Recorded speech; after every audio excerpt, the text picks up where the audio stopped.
اهي. وهنمسك نسيب النار بتاعتنا عاليه، نديها الصدمه كده والنار عاليه. وعلى فكره مش هنوطي النار خالص دلوقتي غير لما الكلاوه بتاعتنا دي تطلع الميه بتاعتها تنزلها،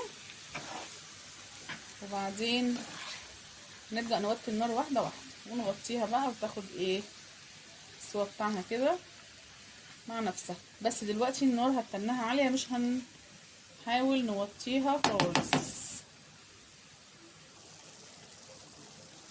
شايفين الكلاوه بتاعتي بدات تنزل الميه بتاعتها اهي، وانا من وقت للتاني بقلب اهي.